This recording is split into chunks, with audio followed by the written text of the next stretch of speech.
Hastings! Hastings! Hastings!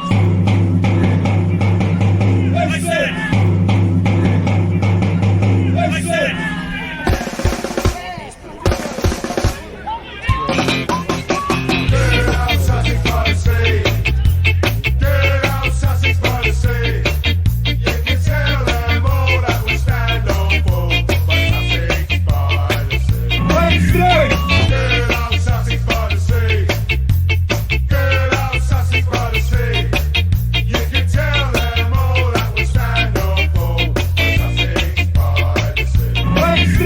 Hello and a very warm welcome to episode 98 of the Sussex by the Sea podcast. A podcast that now covers local football in this great town of ours, as well as keeping up with all the frills and spills, highs and lows of my team, Hastings United. On the show this week, week 29 of the Hastings report, running through all our local sides in the SCFL, MSFL and ESFL with my co-host, Leon Pettit. After that, we've got those Tim's takes as Timothy Booth-Jones talks Hastings women's 6-1 demolition of Stelling Town, and we have exclusive post-match with Hughes women's boss, Billy Wood. And finally, we have that SBTS fan roundtable, and this week, all crocs are off as we are joined by Hughes striker and local lad, James Hull, to round up a frankly cracking week for our Hughes. Enjoy, grassroots football fans. And now over to week 29 of the Hastings report. It gives me great pleasure to introduce week 29, or so Leon tells me, of the SBTS Hastings report with my wonderful co-host, ESFL veteran Leon Pettit. First of all, Leon, how's your week been, mate? Yeah, fine, mate. Yeah, a strangely football-free weekend, which I'm sure we'll touch upon. Ends up watching a bit of the egg chasing. Oh dear. No, I don't really know too much about rugby, but all I can say is at least we're not as bad as Wales. Oh dear, yeah. We might have to touch on that later.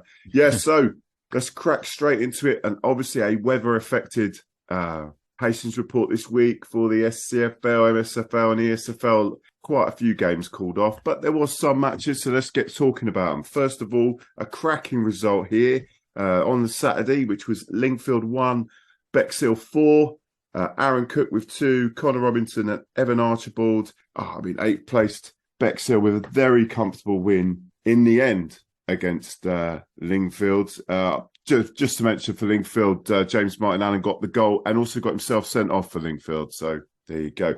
Great win for Bexhill, Leon. Yeah, no, I think he's pretty confident they'll go and get the result. So it's more the same for their sort of the last push towards the end of the season, which I'm sure I said before was similar to what they did last season. So yes, see how they finish off the season. Yeah, you did say that. Right, so we're moving on to same on Saturday. Little Common 1, Crawley down Gatwick 2. Unfortunately, it's a bit of heartbreak for Little Common. I do believe, if I think it was a 93rd minute winner.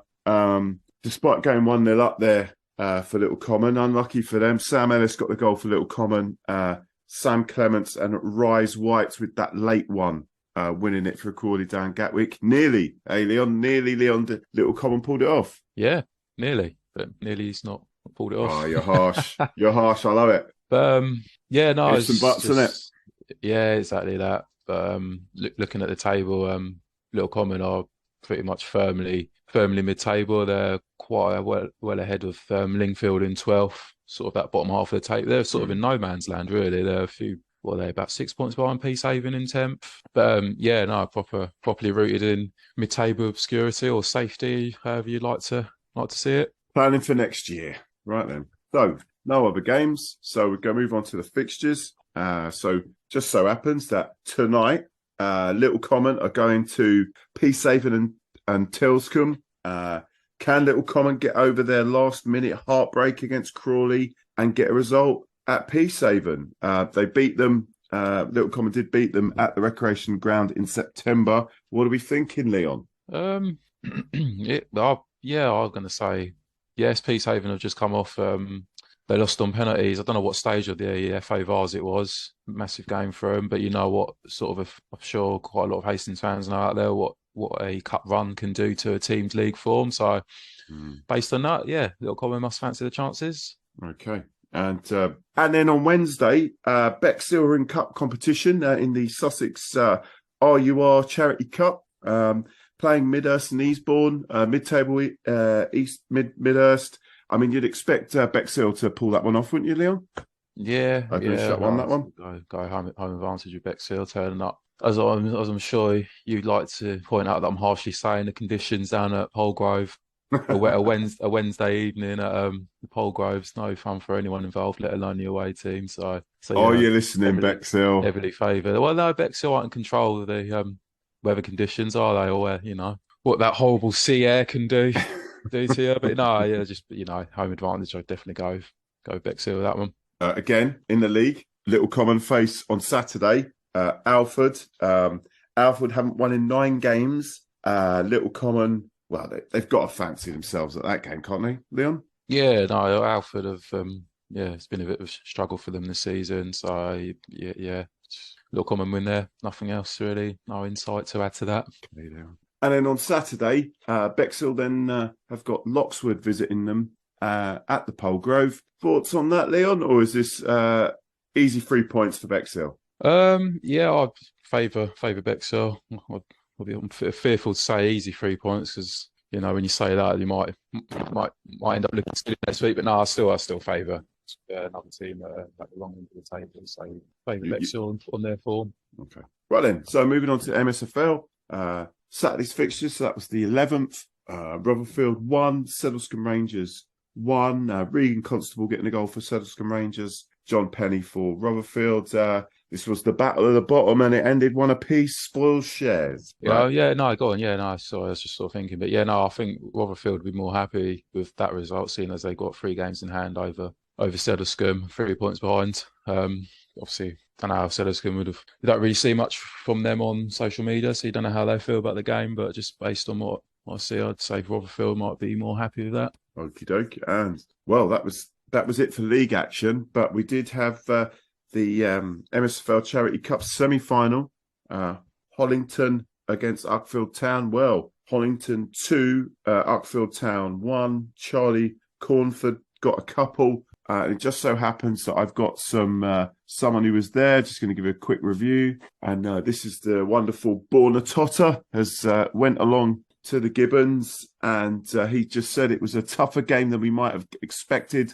The Lions could and should have been out of sight in the first half with the chances they had, but second 45, Uckfield really made a game of it. Both keepers had good games, really entertaining cup tie, and a decent crowd, including plenty of faces from the local non-league scene. Always enjoy a trip to the Gibbons, says Borna Totter, don't we all? So that's that. Leon, anything to add? No, just say they got Balcombe in the final on the 27th of March at New Haven FC. So good luck to Hollington.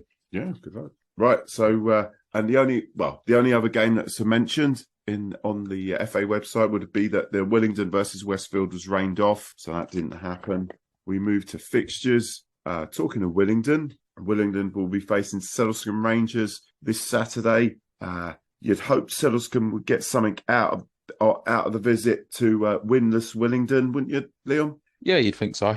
Yeah, I hope so. So yeah, sure I mentioned it plenty of times. It's been a torrid season for Willingdon, but yeah, based on that alone, you go for Sedlescombe. Yep. And Westfield are facing Ringmer. So Ringmer coming to the parish field. You'd expect Westfield to make short work of Ringmer, you'd think. Or have I just given them the Laverick kiss of death? We'll leave it at that. They love me at Westfield anyway, particularly Warren Pettig. Anyway, and then in the Montgomery Cup, Battletown are facing Ridgewood. Ridgewood are from the league below, Mid Sussex Championship. You'd expect Battletown to be too good for them, wouldn't you, Leon? Yeah, no, pretty much that really. Nothing really more to add to that. Okay, so we move on to the last upcoming fixture is the Sussex, another cup, another Hollington game, a Sussex Intermediate Challenge Cup semi-final.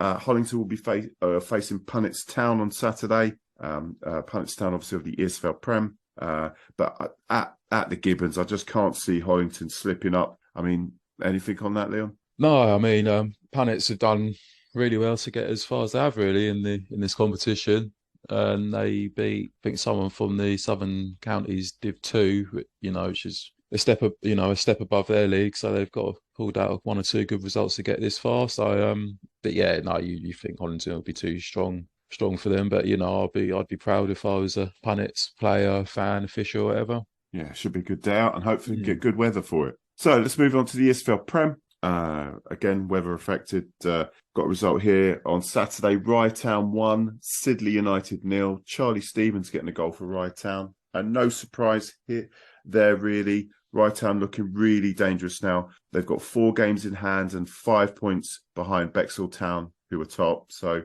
they really are. It sounds a bit dodgy, but they really are charging up from the rear, aren't they, Leon? Yeah, no, I sort of noticed on the table they're finally sort of starting. They've sort of been about fourth or fifth, haven't they, quite a while? But with, like you say, plenty of games in hand. But now they're starting to creep up that table, and I personally think they'll be lifting silverware come the end of the season. Okay, could be the kiss of death, but we won't go there. So Westfield Reserves 2, Hawkhurst United 1, Drevitt Tahui. And if I butchered the name there, I do apologise, with the goal for Westfield. And that man, Connor McManus, of that famous McManus family, that I'm another proud day for his dad, with a lovely little goal actually. And Charlie Bates getting another goal for Hawkhurst. Yeah, so Westfield with the win, but it wasn't an easy one against Hawkhurst. That's the only game in the league, but we did have a game in the Cup, in the Hastings FA Intermediate Cup semi-final. It was Crowhurst 4, Bexhill Town 2. Crowhurst goals from Jan Bailey with a couple, Dominic Clark and Reese Johnson. Bexhill Town's goals from Henry Barnes and Joshua Barrett. So let's move on to ESFL Div 1. Battletown Reserves 2, Parsamove 2. Battletown's goals from Tyler Smith and Aston Sweetman. Unfortunately, Parsamove's goals aren't up yet on the FA site. That's actually now two unbeaten now for bottom and winless battle. Couple of results they've had recently. So well done them. Sandhurst 1, Junior Club Tackaway 1. John Bilsby getting the goal for Sandhurst, with Cale Hackos actually getting the first goal in the game for Junior Club Tackaway. It was the clash of second versus third, and it had to wait till the second half until goals happened. But Sandhurst are 2 games in hand. They've got 2 games in hand on Tackaway, and they're 5 points behind. Now we go to the Hastings FA Junior Cup semi-final. The Sedlescombe Rangers Reserves versus Wadhurst United. Obviously, Sedlescombe Rangers Reserves of Div 2 versus Div 1's Wadhurst United. It finished 1-1, and Wadhurst won it 4-2 on penalty. So we nearly did have an upset, but Wadhurst cruised through on pens to the final, and well done to them. Moving to Division 2, not many games at all in Division 2. On Saturday, it was again who are an amazing run, really. Who 4, Nordium 75-3. The goals for Who were from Keon Cornelius, Callum Hawk Burgess, Connor Loke, and Jack Walker. Goals for Nordium, Justin Hemmings, Stephen Houseago, and Jordan Turner. Who do it again, despite conceding after 30 seconds. Going behind after 30 seconds, they win again. And that's now 4 unbeaten. Well done, them. Division 3, Hastings Comets 1, Orrington 3. Orrington's goals, Tom Benford, James Bliving, and Logan Rouge, with Hastings Comets goal from Brandon Smith. Orrington well up with the chasing pack for second, despite a valiant Comets display. James's goal, with 20 to go, killed it off for them. Move on to Hurstman Zoo 3, Parkfield 1. Hurstman Zoo's goals from Curtis Ayres, Charlie Shearing, and Regan Arnott. Parkfield's goal from Callum Nolan. Top club Hurstman Zoo extend their lead over Parkfield with this convincing display. So that's looking very good for them now. And in cup competition in Div 3, involving Div 3 sides, Hastings FA Lower Division Cup semi-final. It was Catsfield 3, Ticehurst 2. Catsfield's goals, Tom Andrew, David Birch, and Jacob Jones. George Brown getting a goal for Ticehurst, and the other goal has not been indicated, so possibly an OG. Final game that we've got, it's Division 4, Wellcroft Park Rangers 3, Suddlescombe Rangers 2. It was an absolutely tremendous comeback here from Wellcroft versus second place Suddlescombe. They were 2-0 down early on, and they won it 3-2 midway through the second half through goals from Benjamin Ackhurst, who got a couple, and Vinny Rembridge. Jake Warner put Suddlescombe 2-0 up early on, cut the goals, and but unfortunately they couldn't hold on. Okay, here we are, ESFL Team of the Week, and we have Battletown's goalie, Eden White in goal. Hurstman's got left back in, Nathan Hartney, with the right back from Capsfield, Connor Smith. The centre-halves are Junior Club Tackleways, Nathan Bossum, and right hounds Marcus Popple. In midfield, the central midfield pair of Sean Baldwin from Crowhurst and Junior Club Tackleways Lewis Finch. Left midfield, Sean Leonard, who we've seen many times from Crowhurst in the Team of the Week on the left-hand side, and Callum Nolan from Parkfield. Up front, we've got Hastings Comets, Brandon Smith, and Battletown's Tyler Smith. So an interesting team there, Leon, don't you think? Yeah. Well, that was the week that was, Leon, and I'll see you next week. I'll see you next week, mate. Train to scam it.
And over to Timothy Booths-Jones and his Tim's Takes. The Hastings United ladies completed a good weekend for Hastings United by defeating Stenning 6-1 at the Pilot Field on Sunday.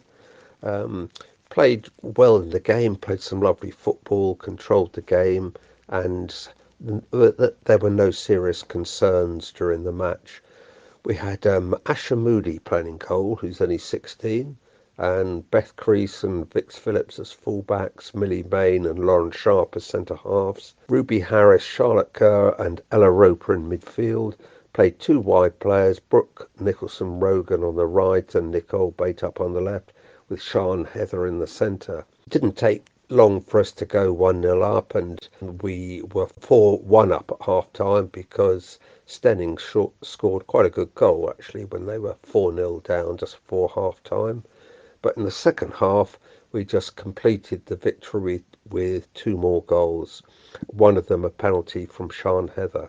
Sian Heather, on her birthday I believe, got a hat-trick, as did Charlotte Gurr, who are two really good players in the side. Sian Heather was encouraged by a very vocal young daughter up in the main stand who was very appreciative of Sian's hat-trick. She certainly enjoyed the game, and it was a good performance. Millie Main did really well as centre-back, and Lauren Sharp in her 50th appearance was as reliable as ever. Beth Crease and Vic Phillips got forward well, contributed well. Ruby Harris looks a really good prospect in midfield, did well. Charlotte Gurr was excellent. Ella Roper showed good pace and made some good breaks from midfield. And both Brooke and Nicole worked hard on the flanks and put in some good crosses. And Sian Heather is quite a lethal finisher on her day. We managed to get Mia Statten and Tommy Mason on as subs, but 6-1 win keeps us at the top of the table, hotly pursued by Ashford, who had a big win against Maidstone United ladies. I think in the two games against Maidstone, Ashford has scored 26 goals, I think. So I think it was 7-0 they defeated Maidstone, so they're hot on our heels. But a very good performance from the ladies, and they're at home again next Sunday to Cray Valley ladies team. As I say, the men's team did brilliantly up at Bishop Stortford, winning 3-2. Typically that was one of the few away games I couldn't get to, so I missed the action, but what a great win for them. And also I thought the game on Wednesday night, Enfield 1-1, dropped 2 points, but what a quality match from both sides, and that goal Hastings scored was a classic, fantastic goal from end to end. So all in all, a very good weekend for Hastings United. Let's hope both teams keep winning, and it could be a very exciting end to the season. Another 3 points, Billy. Good performance. Yeah, look, 6-1 today. Very happy with that. I felt we're going into today's game like we're missing players. Like there's no Jess. Obviously, we've had a few injuries. No Claire Johnson, our captain today. Unfortunately, no Lucy Apps again, and Lily Bennett unfortunately was not available to play. But Ashley done phenomenal again today, stepping in. Remember, she's 16 years of age. She was great today. I thought actually as a team, I thought we just passed the ball.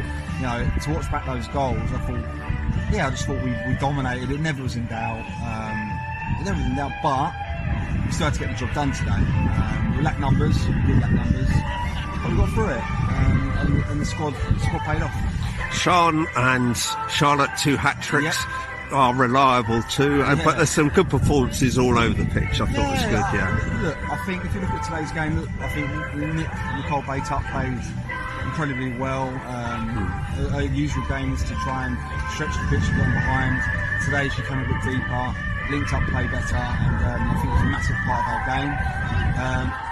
I can't say anything more than how well our back line was today. The back four were phenomenal. Yeah. Lots of experience from Millie at centre-half. Yeah, Millie is just so composed, so calm. Yeah. Vix was class once again. Yeah. Beth gives us a real attacking option, and on top of that, I just think Sharpie, look, 50 games for the club. She's been in from the start. Yeah. And she's played her 50th game for the club today, and she was great again at centre-half. And just if you've got a strong back line, it really helps everyone else move around. And Ruby in midfield looks a real prospect as well, doesn't she? Ruby's class. Look, yeah. I want Ruby to play as high as she possibly can play as a player, and she's with Brighton under 21s right now. Yeah. That could be her long-term future. It might not, but home's here for her, and as we have ambitions to go up, we love to keep Ruby here as long as we can and use her. Not just as a player, but she's just a Hastings girl. So to have her around it is really, really important. Great week for Hastings United with the men's team with that fantastic win at Bishop Stortford. Yeah. That's brilliant. And following on that 1-1 draw with Enfield, even though it's only 1 point, it was such a quality game. So everything's going well there. Yeah, look, we. Yesterday was mental. If you to be 2-1 down with seconds on the clock, let's go and get 2 goals in injury time. It's great. So I think Gary and what Mino are doing tactically, we're showing that difference by being tactically superior. I think in a lot of areas, and I'm really happy with that. And I'm Gary's the right man for the job, and carry on doing it week in, week out for the club, and we're fully behind him and wanting to get a second promotion for sure. Well done, Billy. It's going very well for Hastings United. Yes, got to keep it up week by week. Thanks a lot, Billy. Ta. Listen, tell you what, I want everyone to join in and sing this time, alright? Let's really have a laugh, No one's here for art. When I get to the oh yes he is, I want everyone to join in, alright? Know what I mean? They seek him here, they seek him there. His clothes are loud, but never square. It will make or break him, so he's got to buy the best, 'cause he's a and when he does his little rounds round the boutiques of London town, eagerly pursuing all the latest fads and trends, 'cause he's a oh yes he is, oh yes he is, oh yes he is, oh yes he is. He thinks he is a flower to be looked at, and when he pulls his frilly nylon pants is right uptight, he feels a oh yes he is, oh yes he is, oh yes he is, oh yes he is. His world is built round discotheques and parties. In matters of the cloth he is as fickle as can be, 'cause he's a dedicated follower of fashion. He's a dedicated follower of fashion. He's a dedicated follower of fashion.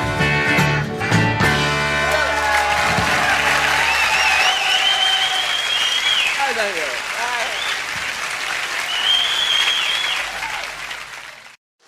And now over to the SBTS Fan Roundtable.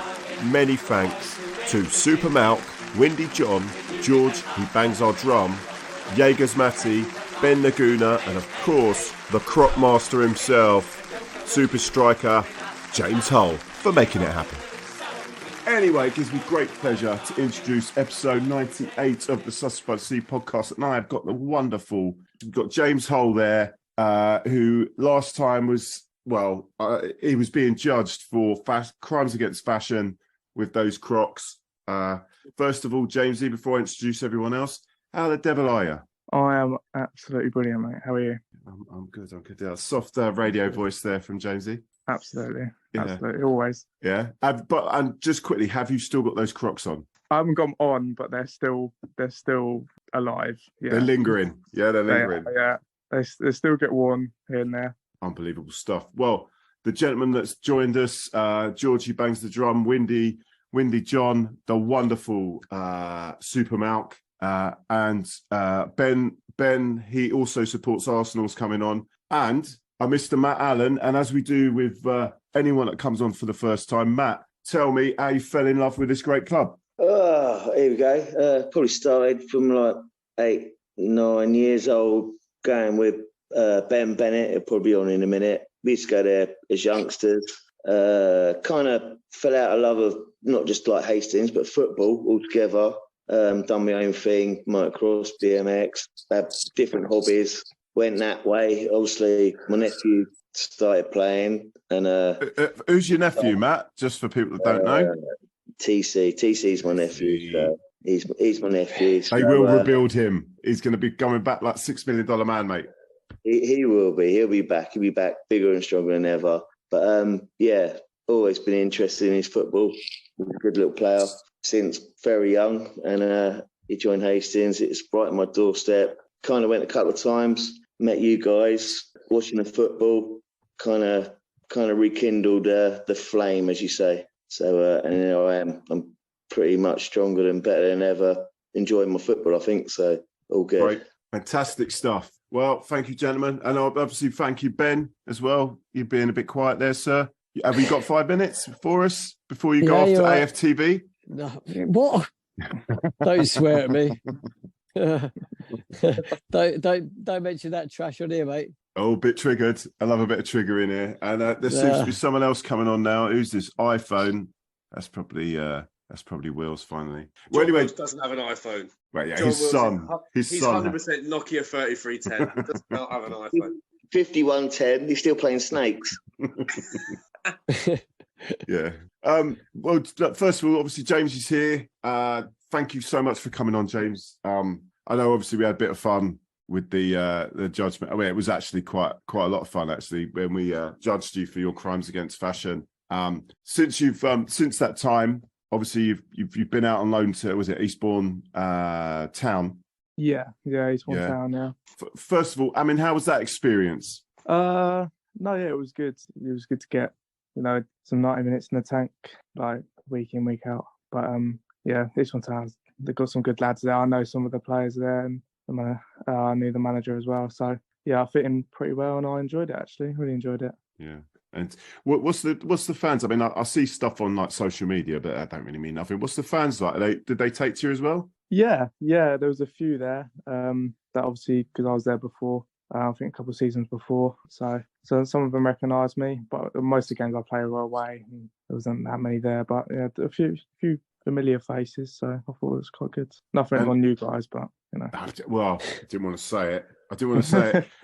But equally, you're in the under-23s and always banging goals in. So you're constantly knocking on that door. Obviously, you spoke before about working with Kenny Pogue, and it was not at the club anymore. Just wondered which striker you feel like you match up with well.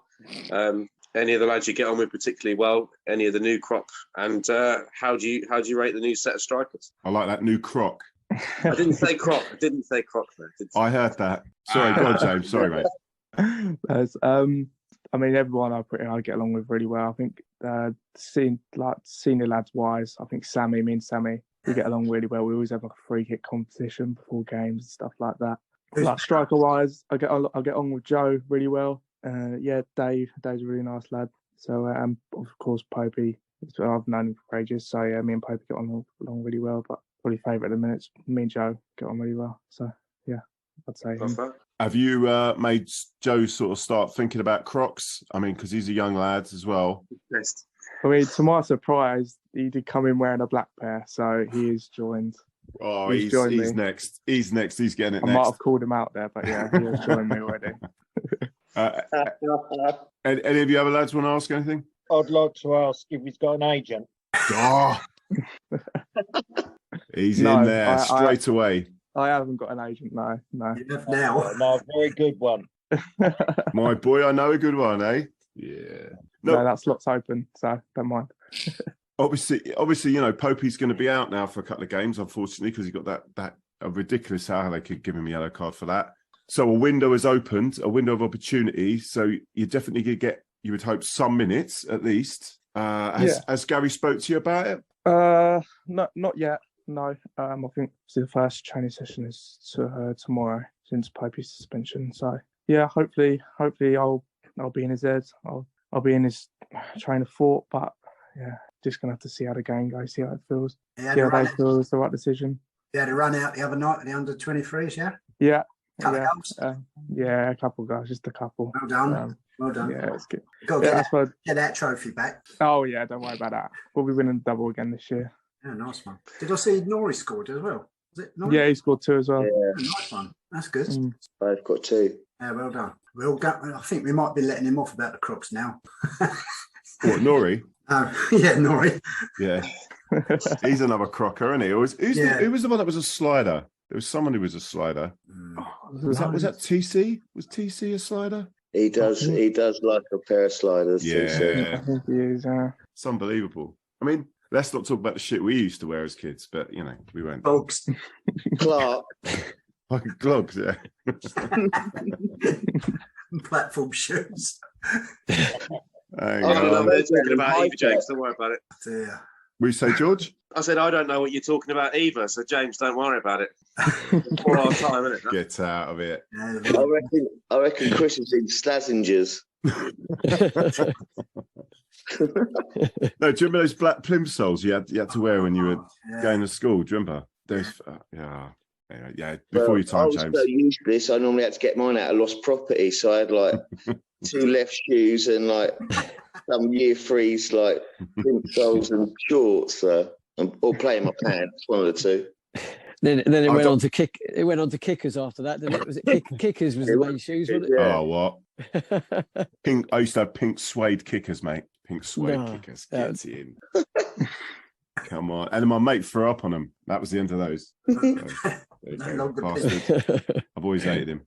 Well, James, we've had a remarkable season, really. Come up from South East League.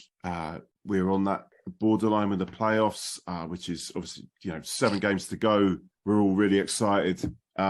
What's the camp like? What's it like being amongst those boys? Yeah, spirits are high at the minute.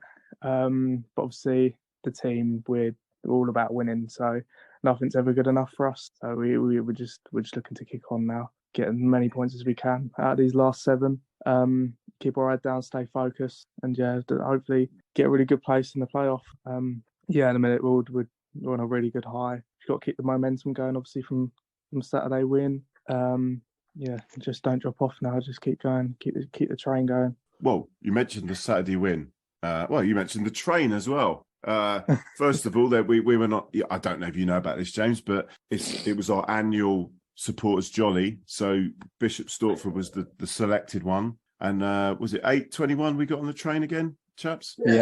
First of all, we do this more than once a season because it's our second really big one. We did Lewis, didn't we? So no, I wasn't there, so it don't count. It was better. It was better actually. It's better. Yeah, there you go. Yeah. I caught an earlier train because I actually left my house at 6:45 to catch the train from Bexfield to Hastings to meet you guys to catch the 8:20. So I walked out my door at 6:45. Commitment there from that. But it was a long day.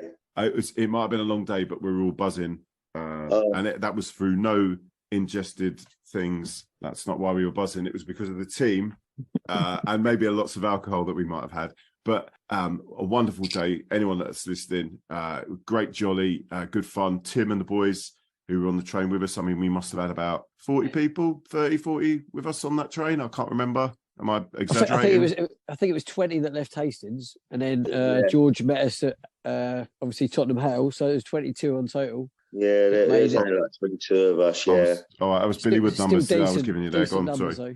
We'll get you a new abacus for Christmas. Yeah, well, So what time did you all get home, roughly? Just after midnight. Well, that's you. When did I get back? About? Oh no, it was about 1:30, wasn't it?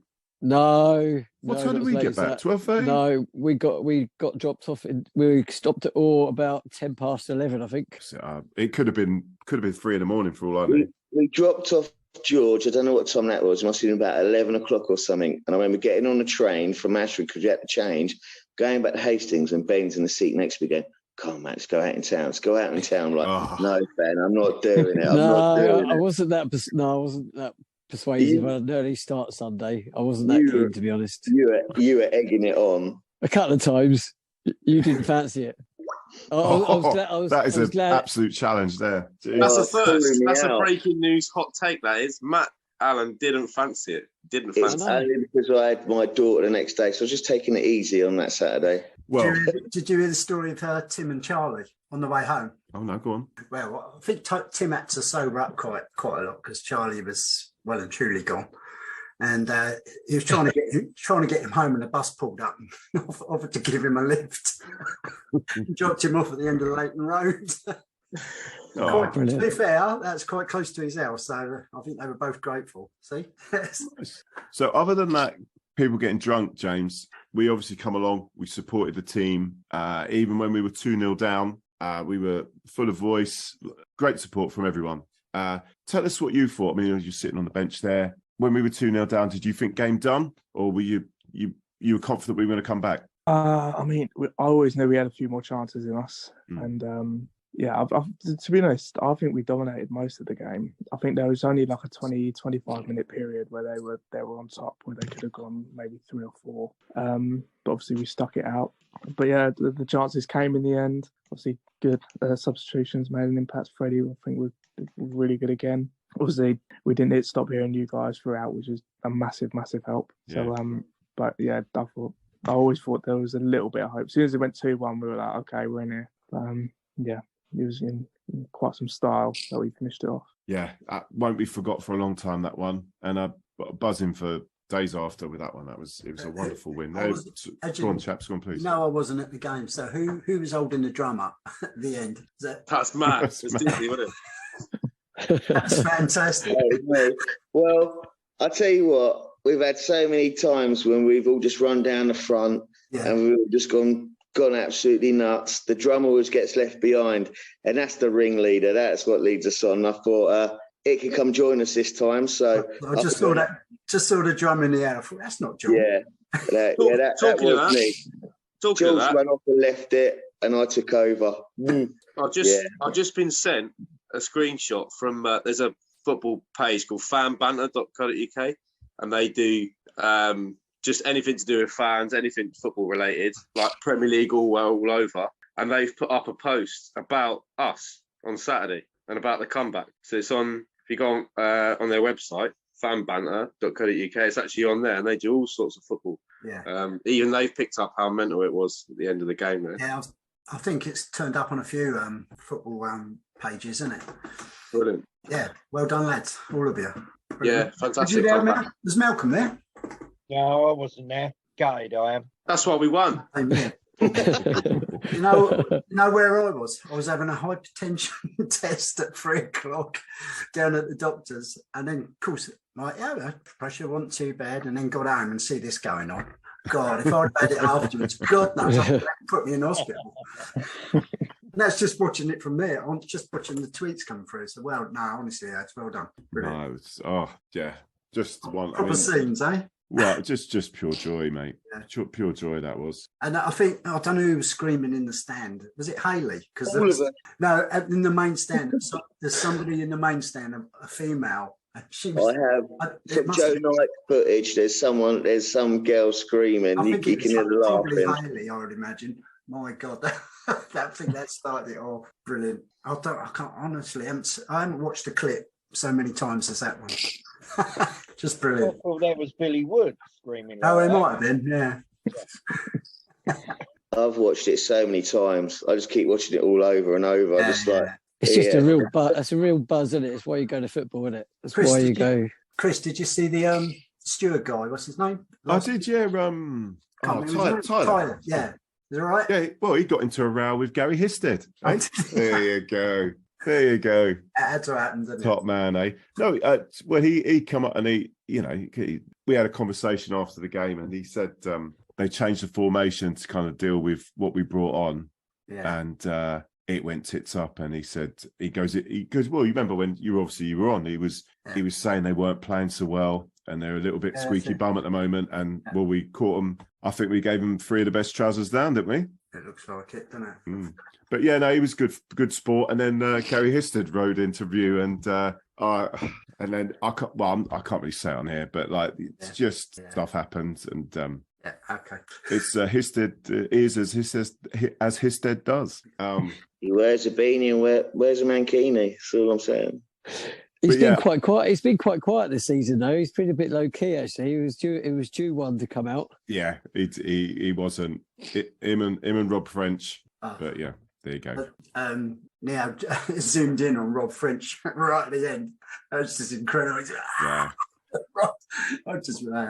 Honestly, all you got was brilliant. No, that was wonderful, and a good advertisement for coming for an away day. Please, anyone listening, Come along. You don't have to drink copious amounts of alcohol. You don't have to sing if you don't want to. It's great fun. Please be there. It's a great. I mean, I brought my friend Chris away, and he doesn't even like football, but he's just like having a bit of a rough time at home sort of thing. I was like, come away, look, have a little blowout, have a few beers, come away for football. And he had an amazing day up there.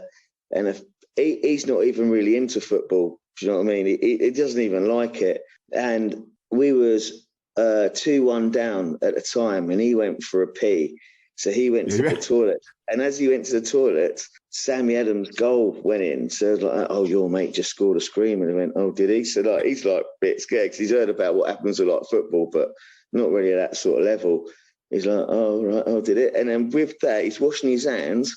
And then the third one's gone in, and they've all gone nuts in the toilet. He goes, oh, I'm going now. He just like run out of the toilets. But he couldn't get past because the tunnel was down, so he couldn't get over past the stand. So he had to go all the way past all the Bishop Dortmund fans, all the way around the other way.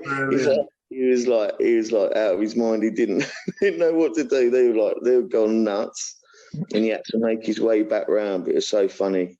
Nice. Yeah, from his point of view. But hats off to Gary again with the substitutions. Do you know, I mean, we've been saying it, hasn't he? He seems to get the timing just right. You know, he picks the time when certain players maybe just flagging a little bit, or put some fresh legs on. But look what's happened now. I don't know. Good vibes. Don't want to praise him up too much, though, because some buggers are going to come along and Chelsea will probably have him or something. He's in the job for another week, mate. Yeah, good. That's what it is, isn't it? Yeah. Freddie was great when he came on. I was just about to say that. Superb. Freddie Leg.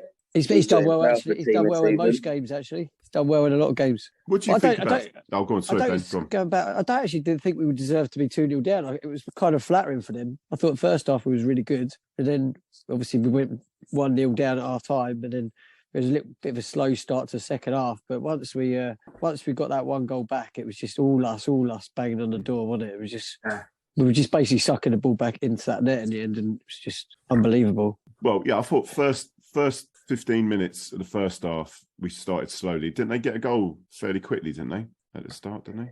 Yeah, it was cool. It was the kick out, wasn't it? It was a poor one, wasn't it? Poor one. And then, as you say, yes, at the start of second, but both. I mean, Louis pulled us off. He saved us. Though. Hang on, then he said Louis pulled us off there. No, that's not something you should say. No. Louis pulled it out of the bag. Really? Louis done some massive saves. No, he did well. He spread himself well. One thing I wanted to ask James is what he knows about Freddie Legg and what he's like, because he's new into the squad.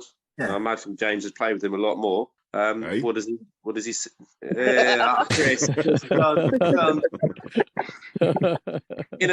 James, in a non-sexual nature, what do you know about Freddie Legg? Yeah, he's a good lad. He's fairly quiet like all us youngsters, but no, he's a good lad. He works hard, gets his head down. Yeah, again, he's young, he's still coming into it, so needs to get a few seasons under his belt. I think he'll do all right. Could it be this Saturday, Freddie Legg cross, James Hull back post? What do you reckon? Very possible. Yes. If we're on at the same time, I think it's written in the stars, really. You hearing that, Agent Malk? I am. I'm hearing that. Yeah. His price is going to go up, mate. Got his little book out. Yeah. I don't think he's that great myself. Got to keep the price down a bit, Chris. Don't it's method in my madness here. Yeah, cheeky git. Right, so yeah, we move on to Billericay. Billericay Saturday, a very winnable game. Yeah, 100%. Yeah. What do you reckon? I mean, obviously, optimism's high. Losing Ben Pope is a big loss. Got Mr. Hull coming off that bench, possibly, or even maybe starting. You never know, do you? No, yeah. Well, like I said before, like moods are high. We want to crack on now, and obviously Billericay. I'm not going to take anything off them. I mean, you never know what's going to happen in this league. Anyone can get turned over, but you've got the home advantage. Coming off a great win, so I think we should do pretty well as long as we stay focused. We're going to have a good session tomorrow, so yeah, we should be all good. Should be all right. Yeah, but just as you say, talking about those sessions, are those sessions always different, James, or is it sort of like an hour and I mean, how long are the sessions, by the way? Normally about an hour and a half, maybe a push. And is it just generally it's more tactical work than anything else? Yeah, I'd say, we just get down to the basics, how they play, how we're going to play against them, our strengths, what their weaknesses are, and also what their strengths are, and how we can deal with them. So, yeah, every training session is different. As you can tell, like team switches up, the formation switches up a lot. So, yeah, we always just try and adapt to who we're playing. How many people turn up with these sessions, James? Is it everybody has to, or is it? I know because like in the past we've had trouble with like players that live up London and all that. They were excused from coming down because they could train with a more local club. Does that still happen, or is it all everyone has to come? No, yeah, pretty much everyone comes. Like, obviously, there's niggles here and there, but that's the whole thing that's changed in this club then in the last 10 years. I'm not joking. I mean, I was up there a couple of times watching from the top. The plastic pitch on the top. You'd be playing up there, kicking around, and you look down. There's 4 players training, and that's no word of a lie. And that would be the first team, and that's how it's changed. So I think, that's part of it, isn't it? Yeah. I think everyone, because it's so late in the season, I was so close. I think everyone. You probably got more local players. Players like yourself, and there's a lot of more local youngsters. But there were, so many players from London that they just couldn't get down. So they were training in their local clubs up around there. They're allowed to. But this is why it's turned it around. I think it's part of the reason. Yeah, I think most people got car share as well. Like people in London now, so it's not too bad. Yeah, Craig's got a minibus, hasn't he? I don't actually know. Yeah, brings breath. I've never seen it. Smithy. Yeah. Melk's the driver, though, isn't he? Mark gets driven, mate. Mark gets driven. That's it. Chauffeur driven. Yeah. Monster, mate. I just call my driver and he comes and gets picks him up in his limo. Parker. Yeah. Smart car. Yeah, that's it. So what are we thinking, boys? We're thinking we're going to turn over Billericay, aren't we? Obviously, we're going to back the team 100%. They lost to Wingate at the weekend, didn't they? But Wingate, I want to run though. Yeah, and I was just going to say, when you look at Billericay's form, they're only 2 places below us. Again, it's one of those, it could go either way, but after Saturday, you'd like to think we're going to win this easily. Confidence should be high. If it ain't high after last Saturday, go on. Yeah, home advantage, bit of noise behind them. Oh, they might bring a few. Less of the booing from the main stands, and we'll be all right. They get a decent crowd. We might all be in the main stand. Yeah. You going there on your own, mate? Fucking main stand, get out. He's doing a take for AFTV non-league version. Mum and Dad. I'm just gutted Jamie O'Hara's not manager. He'd get a good beating on Saturday, wouldn't he? Oh, Billericay get a fair gate though. I don't know whether they bring many away. They had they've only got 2 away fans, mate.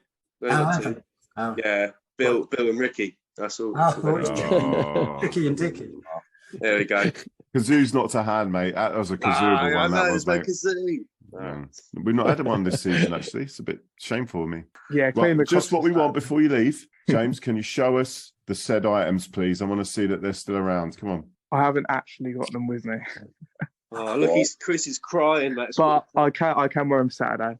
All right, there you go. There you go. You have my promise. I can wear them Saturday. Yeah, James, what was the scenes like on the coach on the way back on Saturday? It probably matched what was in the clubhouse for us, I suppose. Good sing song and a few beers. Yeah.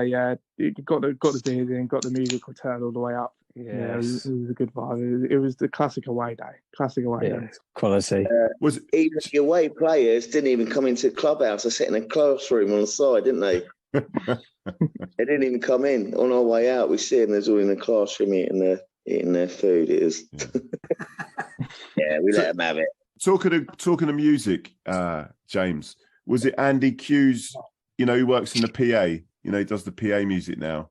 Was it his music you were listening to, or was it your own? It was no, it was. I don't know. It was a bit of a mixture, really. Oh right, okay. Bit of a mixture. Yeah. I wanted you to bury Andy there, but it's fine. No, to be honest, there has been a few comments about the music before the games, and everyone's been enjoying it. So excellent. There you go, Andy. Okay. Anyway, he'll love that. His head's because he's got quite a big head anyway. He might not be able to get in a PA box now. He's doing a good job. No, he is. No, it's excellent. It's excellent. Yeah, really good. Jamesy, well, listen, take care, mate, and thanks for coming on. And hopefully you get some minutes on Saturday, and You're going to get a goal, mate. Don't worry.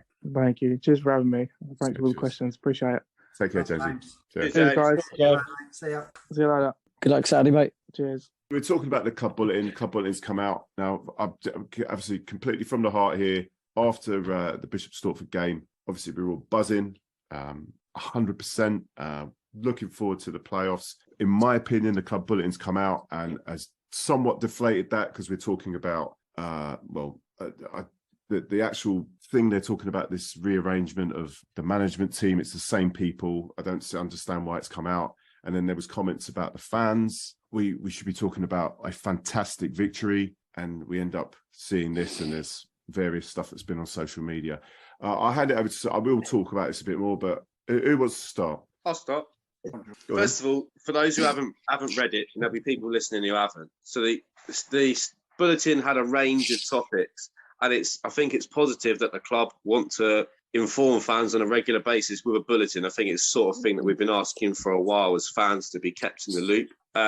Obviously, there's things that the club can't always talk about, like transfers on the day and things like that. It's just not reasonable in non-league. It's not that sort of level. But the club say that they want to keep fans more informed of all things, and with the things going on behind the scenes with the stadium and people being in the dark quite a lot, I think that's a positive if the club are going to come out and inform fans on a regular basis. It does seem like the same sort of people, but that's fine. If it's more organised and more structured, then that can be a good thing.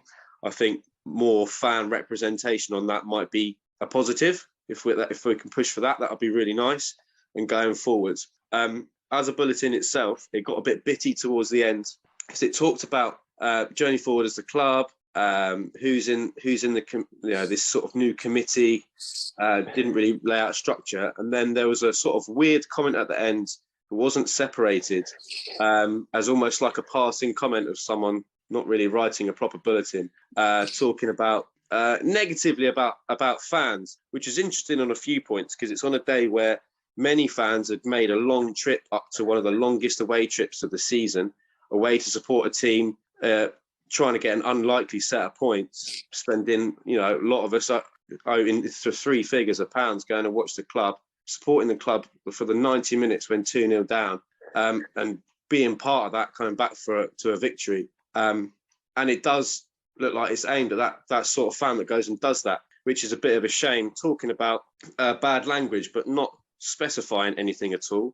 No one really knows what they're actually saying, which is a real shame. And to criticise that it might not be causing a family atmosphere when actually every single type of person, man, woman and child and old person, is stood behind the goal all of the time, in with all of what supposedly isn't being said nicely, and is fine with it. Children are more and more children are behind the Cold War and in the second half every single week, getting involved with the chanting, playing the drum, getting involved, whacking the hoardings and learning the chants. You look around and you can see that loads of the kids learn the chants. And if you're worried about bad language and children hearing it, then I've got news for you. No child is learning any new language behind that goal than they are from a school playground or from something called the internet, which I've got to introduce some of you to, that they've all got access to. And my last point about it that I wanted to make was that it's really, really odd that that's being talked about, but not elsewhere in the ground, where some fans have booed the team, and during positive passages of play. And think what you like about anything else that the club does. If you're booing what the management and the team are putting out this season, then your opinion's awful, really, and you need to keep your mouth shut. And booing your team at home is an absolute disgrace, and that's something that needs to actually be sorted out. Might be worth putting in a bulletin. But some strange comments there at the bottom of the club. Sorry, I've ranted there. Someone else take over. No, you haven't. You've said it. You have not ranted. That's how I feel about it. I think it's really poor timing, poor timing, and if someone wanted to say something about anything like that, there's a wrong way of going about it, and I can't take it seriously. When I read it about the swearing, I wasn't clear whether it was something that happened on Saturday, but when you read it, it's almost like it's something happened on a previous home game that somebody's complained about. It's apparently that the statement was written at least 2 or 3 weeks ago, apparently. Okay. Right, okay. Well, that's definitely one Saturday then, was it? Mm. So who sat on it for 2 weeks then, and why? Odd. So, I mean, you can't really take that sort of thing seriously. Oh, no, I was just saying that I've heard a lot of people have said the same thing. You go to football matches, there's going to be swearing. I was having a conversation with a couple of regulars from behind the goal 2 or 3 weeks ago, and the worst swearing I've heard up there recently is from 7 or 8 year olds right in front of me. And I was shocked, but there you go. That's how it was. I probably started swearing at that age as well. And it's not right, but it's, it happens. It's a football match. I think it gets a bit different when it's personal towards a certain, maybe a goalie or a referee, but if they can't take it, maybe they shouldn't be doing it. And that goalie the other week, was it not? Like, who did we play at home last time? Can't remember now. Oh, Enfield. No, the one before that, mate. Oh, Wingate. He gave it back. Good for him. Wingate gave it back, didn't he? Yeah, good for him. Yeah, he took They it. scored a late equaliser, didn't they? When he let us have it. Yeah, and he really. Fair do. So all's fair in love and war. That's it. There you go. He wasn't swearing probably, but he was gesturing. He certainly was. Yeah. But fair enough. It's football, isn't it? It's going to happen. It's not tennis. It's not croquet. It's football, in my opinion. Yeah. My point, I'll say my point is it didn't need a statement to be dealt with in that way. Why isn't it getting dealt with at the time or that week? Why are people not just getting pulled to a 1-to-1 if they're actually out of control and said, "Oh, maybe give you a warning or whatever," and then just carry on? Yeah. Not fried up a statement all over a football club about a bit of language here and there. It's basically about, it can happen from about 4, 5 or 6 voices, not about a whole football club. Yeah. Something that should have been dealt with a lot better. Yeah, I think at the end of the day, they know who's singing at the end of the day, don't they? The timing of it was absolutely horrendous. I just think it makes the club look shit, because you've had statements from other clubs in our division, Lewis, and locally Eastbourne Town, which been like one of the Eastbourne teams, who have talked about their fans, and they've banned under 16s from coming unaccompanied because they can't handle them. It's really odd. Yeah. Whereas at Hastings, we've had a couple of instances over the past couple of years where we've had lots of kids come and enjoy the football, and they've felt that they've needed to do certain actions which are wrong or say things which are wrong, and we've self-policed it behind the goal by having a word and said, you don't need to be like that to be here, and shown them a bit more of the way. And we've dealt with it ourselves, whereas these clubs haven't been able to do that, and they've had a really negative impact on their local community, not allowing 15-year-olds to come in unaccompanied. We've actually done really well with that and created a positive family environment because of that. And that's the things that we've been doing at the ground as fans. So to put a statement like that, which puts us on a par with what's going on at Lewis and Eastbourne, is a really poor move from the club. I think that is what's going to discourage younger people from coming, rather than what's actually happening. I suppose, just quickly, because I know you, Matt and Malk, want to get in. I think I want to talk more about the statement about the communication, really, because it kind of is a bit like lost, because about the swearing stuff has been added in, I think, to kind of dilute about this communication stuff. And I just say with the swearing, there has been stuff where I thought it's been out of order, and I've said so, and in the crowd, and I'm sure at least Ben will know. I agree with you. That there's certain things that have been said that are wrong, and it's like, just focus on the team. I'm not interested in what the goalie is, and I'm not a child, so I don't find calling someone a pedo funny. I don't find it funny, but that's just me, right? But there'll be certain times when it does get too much, but that's for the club, as you said, Ben, like that. You police that. You've got stewards. You police it. You pull the people that are singing it aside. Just have a quiet word.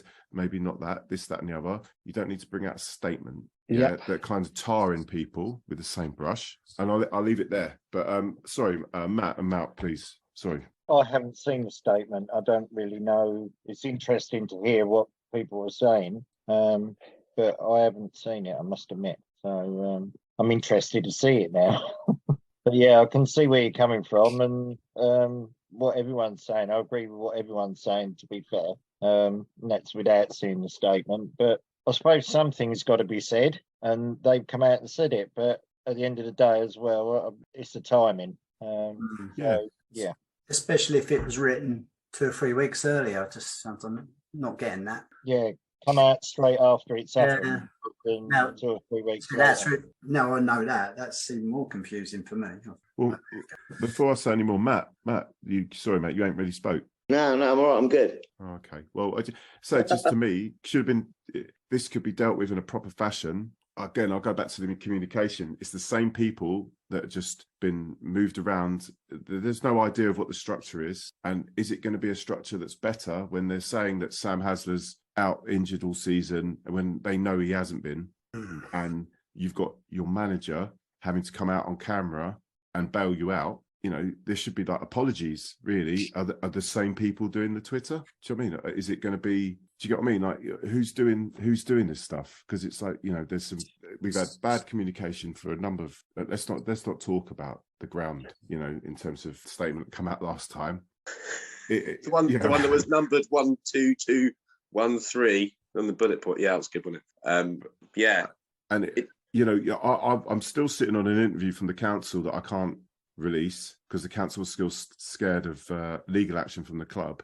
So for them to talk about communication, I find quite amusing, to be honest. You know, and I'm quite happy to have anyone on from the club if they want to come on. And like for the stadium talk, that I think it was just me and was it Windy and Malk that were here when we discussed it. We said, didn't we, that it needs somebody to really come on and say it as it is from the club. Because being brutally honest now, like when Billy comes along and he pats everyone on the back and he shakes people's hand, there isn't a relationship there anymore. There isn't. Like I feel there's a distance now between your kind of, let's call some of us hardcore fans, shall we say? I don't know what you want to call it. I don't mean that in any violent way. I mean that in terms of like obsession, maybe. That, you know, there isn't a connection. I feel that connection's going further away. And we've made the decision as a group of fans to not want to distract the team from anything in this incredible run 100%. And support the team in that 90 minutes. And actually, we're not talking about it as much on game day because and part of it is because we just want to go and enjoy our football. And we do enough Monday to Friday at work, and we want to come and just enjoy a Saturday without talking about things that are going to get us annoyed. But there is because of this a distance between the club and some of the fans, and I think it's sort of been highlighted in this sort of statement that no one really can relate. Because let's be honest, there's probably about 8 or 9 of us that hear this statement and are upset. Yeah, but most people don't really care. They're not really interested, and it'd be. Just go back, Chris. Sorry. What is the reason for this connection to have been broken? Is it because of how the new ground has been dealt with, how the communication has not been there? Why is this connection? And you mentioned his name, by Billy Wood. Why has that connection been broken? And it's not as strong as it was before? And secondly, to George, you say, you don't want to. The players feel that anyway. The players know that. The players that know there's something going on, if you see what I mean. And they feel, you know, that some of the players have even mentioned it. There's something around the club that they can't really put their finger on, but know something's not quite right. So to say you keep it from the players and so they keep this run going, it's not being kept from the players because they still feel it. What makes them get that feeling? That's not coming from us, though, Mal. I mean, I can guarantee you, like, whatever's going on. Yeah, which is why I say what has caused this connection break, if you see what I mean, because lack of trust. They're none the wiser for the same There's a lot that's going on, and no one knows who to trust anymore. Because of lack of information. We've got an incredible team, a management team, and for months this season, no one knows where the fuck they're going to be playing next season for a lot of the time, including what has happened to our home of 100 years. We still don't really know. We don't know where the club's going. And it doesn't, not putting a finger on anyone for this, but that's just a fact. We just don't know what's happening with it at all. And we are completely in the dark. Well, and that's why they've come out with this to me, and it's just my opinion, right? That it's kind of a non-statement. It's kind of the same people that are involved with the club anyway are going to be in a committee. Okay, like from what happened with this fan forum and all that.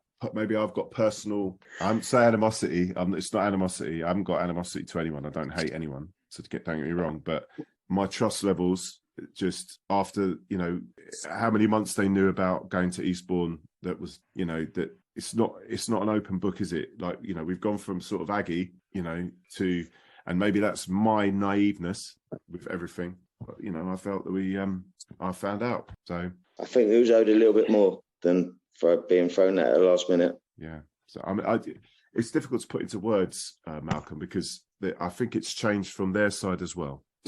Like, I think Billy knows, yeah, and Billy knows that he's had to say a few things. That what was the truth has changed, and like what the truth that the council says the truth, and what the club says the truth, and the way it's been handled, and that's the problem is that everyone's perception of things has changed, and even fellow fans have turned on fellow fans about this, and that's a tragedy. But that is to just do with the club. That it's got nothing to do with the team. There's an awful lot of really well-meaning people who are really keen to find out when and where Chinadu Mackenzie is at 12 o'clock on a Saturday and want to know instantly, but are willing to wait months for information that will tip either way the future of the football club. And it is, you know, the team's doing really, really, really well, but if we don't have a place to play or facilities or somewhere for the under 19s, you know, the youth teams to play, or we're going to have those setups, or you know, that's all being threatened to be got rid of, and the women's team. No, the whole culture of the club could be torn apart, and it is more important for the, you know, long future of the club. And there's just no, and the emotions of the fans are being used to play against, you know, as a pawn, and the emotions of parents who have children in their academies are being used as a pawn in this battle with the council. We're just left stuck in the middle. That's how I feel. There is a lack of trust because no one tells you straight any information. To be honest, the council don't tell us straight either. No. That's what I'm saying. No one. This is everyone. I'm not aiming that at the owners and the people around the club. It's everyone, and we are stuck in the middle as fans and people who really have our number one care is the future and the health of the football club. There aren't the people with all the power do not have that as their number one priority, but the fans do, and we're left stuck in the middle. Yeah. I think we mentioned the other week that you might see some councillors coming around soon. Well, we won't, because I got it wrong. There is no local elections this year in Hastings, so you won't be getting anybody coming on your doorstep. So, well, not if you're lucky. Yeah, but I mean, what do you do? I mean, how do you? You know, you can email these people, but they don't get back to you, do they? They don't need to.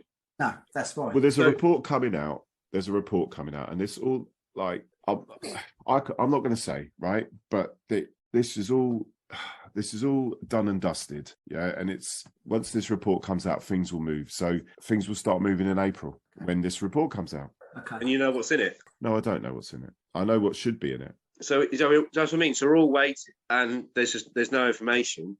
No one knows who to trust. There's just nothing. So it breeds the atmosphere, Malcolm. It does breed that atmosphere, whatever the reason there is for that. I can't really think of a good one to not inform fans of what's happening with their football club. Whatever the reason is for that, it's a problem. It does breed that atmosphere. That's right, and that's what I'm saying.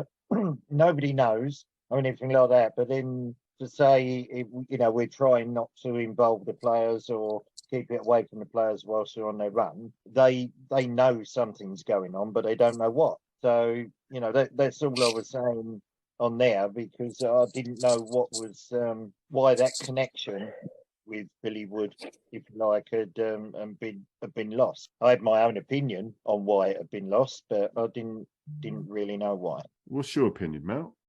In my opinion, he's backed away from the club a lot more than he was. Yeah. And he seems to have other interests. Yeah, it's got other interests. What I mean? Yeah. You know, there was a time when he was always on this round table, you know, and giving his, you know, heartfelt feelings to, you know, where he was going to take the club. Now you hardly see him at games. He's only at the odd one or two. I know Billy's he's involved in other things at the moment, isn't he? He's opened up a nightclub in the Old Town, and that's due to open in two months' time. Yeah. That's not a secret. He put that out on social media. I asked him about it. He said, 2 months' time. It's an old club that's been closed, and well done, he's opening it up. But that takes a little bit away from what maybe that is part of it. Maybe it's just got other interests going on at the moment. You can't, I don't know, maybe it's just a bit too much everything, isn't it? And he's heavily involved in the ladies' side, isn't he? In the women's match. Yeah, am I right? Yeah. So maybe he wasn't so much, but he is now. He's distanced himself without probably even realising it away from the first team, perhaps. Just my idea. So I think if anyone who runs a club is listening, there are people, the main reason for anything that you have felt might be negativity towards yourselves or chance or whatever, take it with a pinch of salt. It's people at a football match. But the main thing why things are going on is because people are worried. There are genuine, lovely people who support this football club, pay thousands of pounds a year following this football club, who are genuinely concerned that their joy, so some people, their main joy in life is maybe at risk and being taken away, and they have no power to stop anything happening or get involved in some positive things happening that might save it, because we don't know what's going on and there's been a lack of information. So come and clarify what's going on with the football club.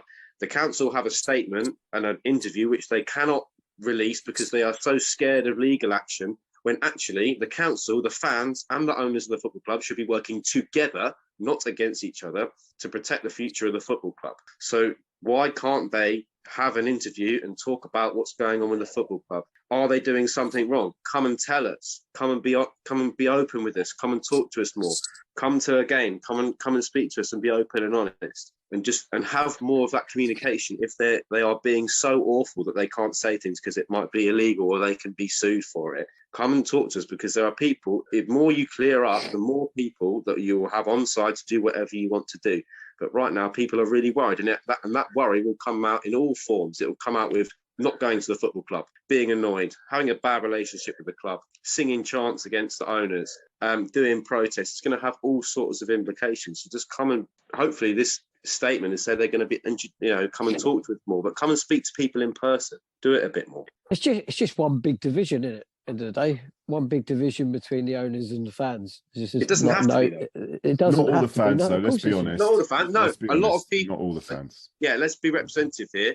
There are, we don't know what the percentages are, because no one's ever really asked the fans formally how they want to go with the future of the football club. No one's ever asked, so we don't know what the percentage of people who want to move to Tarleton, who'd be open to Hornsey, who wouldn't mind going to Eastbourne for a year, people who wouldn't mind the main stand coming down and another stand being built. We don't know what the fan opinion is. We only know what we see around us in our bit of the ground. The bits of the ground are quite separate.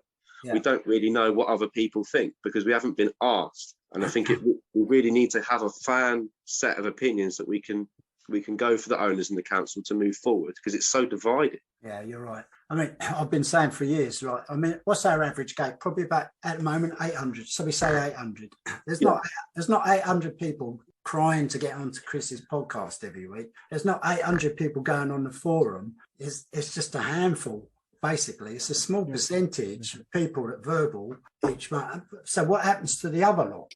They're all thinking things, but they don't say anything because they either don't want to or they don't know how to. And we're not getting a fair picture, are we, from everybody's side of it? No, we need, and everyone who goes on a regular basis to Hastings United, anyone, whoever means they do it, has the right to have their voice heard. And it's how do we get that? How do we do it? That's the supporters club, isn't it? Thing is, George, the only voices they're hearing are ours. Yeah. And there's something that they don't like. There is something they don't like.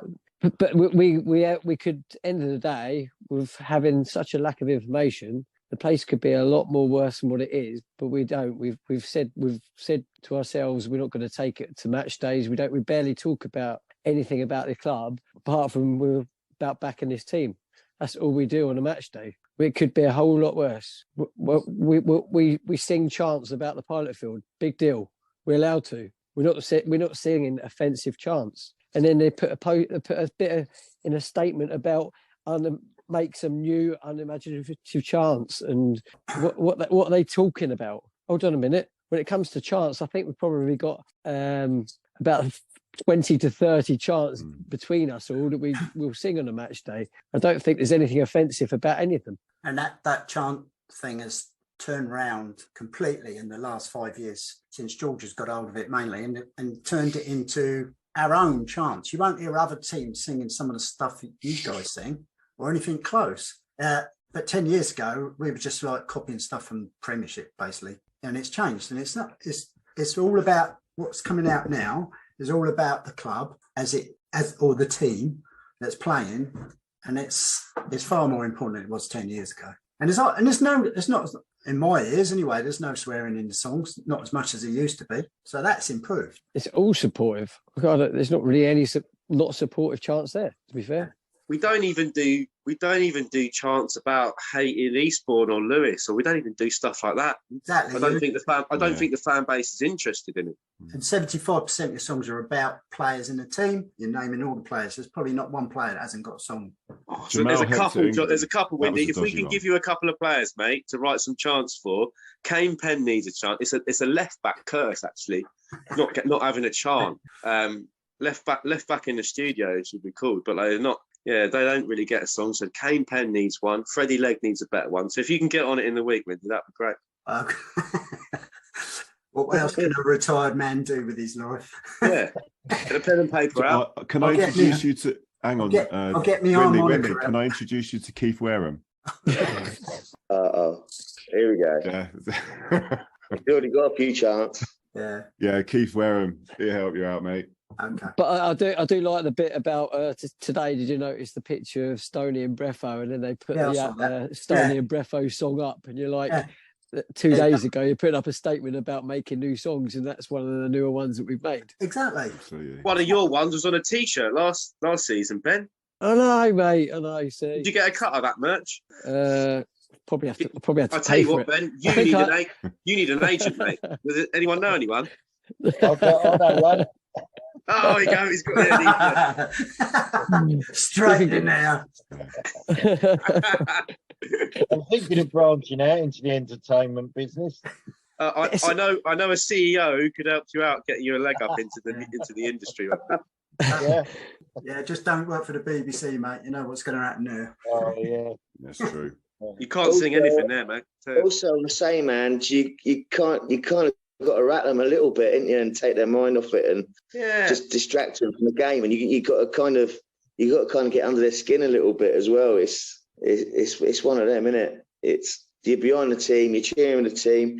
They know what we're doing, and it's like when corners come in. It was like at the weekend, we're singing away. Stoney standing in front of the keeper. He knows what we're doing. We're shouting left, left, left, right, right, right. 3 of you, 4 of you. He's like getting in the way of the wall, and it just ruins it all for them. But we're all there working together, and they don't see that side of it. I don't think. Yeah, nothing. We had Nori on. We had Nori on. He said the same thing. He said he loved it. We were winding the goalies up. Yeah, it was only a few weeks ago, wasn't it? Well, he actually said that the team felt the pressure building on him from the fans behind the goal, didn't he? So yeah, that was probably that's our job. They do the bit on the pitch. We leave us behind the goal. We do what we do. They do what they do. I'm willing to give the club a benefit of the doubt on a bit of a silly statement that they've put out poorly, and just ignore it and do what we all do on a Saturday, which is get a brilliant support of the team. Let's just keep your eye on the boys, because it's really important, and they deserve a lot of love because they've played unbelievably well this season. You look where we are compared to Herne Bay, who come out of our league. There you go. Look where we are. Absolutely fantastic. They deserve our support. But we're all happier at the moment because Gary Elphick, John Meany are producing not miracles, but doing the Lord's work with our football team, and we're very proud of them. Yeah, absolutely. And on to 3 points against Billericay, chaps, yeah? Yeah. Fucking hope so. Let's go. Enjoy it. Looking forward to seeing you all Saturday. Cheers, George, John, Ben, Matt, and of course, Malcolm. See you later. Good night, lads. That's it for another week, grassroots football fans. Whoever you're going to watch this week, make sure you're loud and proud. As ever, if you want to get in contact with the show, or have any suggestions, or want to get in on our weekly roundtables, that email again is hufcpod@gmail.com, or on the Twitter, which is @HUFCpodcast. You can get this podcast on all major platforms, be it Google Podcasts, Audible, iTunes, Spotify, or Amazon Music. And we have a jam-packed YouTube channel, chock-a-block, full of video interviews and episodes from the podcast. Please, please, please give it a look, a comment or a like, but definitely subscribe. It's all free. All that's left for me to say is, I've been your host, Chris Laverick. Hope you have a good week and see you at the game.